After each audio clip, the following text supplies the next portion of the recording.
Shu avtobus to'la hacker bolalar, ha, yaxshimisizlar? Siz uka mana shu hacker ekansiz, maktabda o'qir ekansiz, ham o'qib, ham pul topar ekansiz. Biroda nechta pul topasiz? Biroda o'rtacha 500 dollarni topaman. 500 dollarcha topasiz.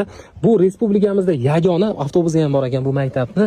Hakaton IT maktabi. Bolalaring bitta o'qiydi maktabda, o'qish davomida pul ham topar ekan. Garantiya berishyapti, pul bilan ta'minlash, ya'ni ish bilan ta'minlashga garantiya beradigan yagona maktab. Ham o'qib, ham pul topishyapti bu yerda. Maktab direktori Sirojin domla, yaxshimisiz? Bilishim bo'yicha Xitoy tili, rus tili, ingliz tilini ham chuqurlashtirgan tarzda o'tiladi. Matematika, fizikalar ham? Albatta.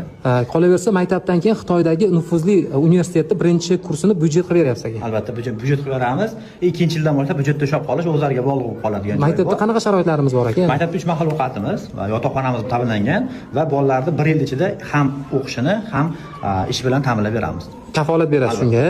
Maksimal darajada tarqatinglar O'zbekistonga, Mashtaqanga maktab ham ochildi. Bemalol bolalaringni, jiyanlaringni o'qitsalaring bo'laveradi.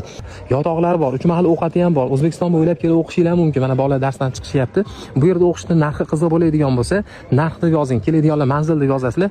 Lokatsiyasini tashlab beraman. Bemalol sizlar mana bu call centerdagi raqamlarga telefon qilib ma'lumotlarni olsalaringiz bo'laveradi. Bu videoni farzandi bor tanishinglar yuborib qo'yinglar. Maktabdan ko'chirib mana shu olib kelishyapti. Hattoki Qirg'iziston, Tojikistondan ham kelib bolalarni mana shu yotkizib o'qitishyapti ekan. Eng to'g'ri tanlov bu.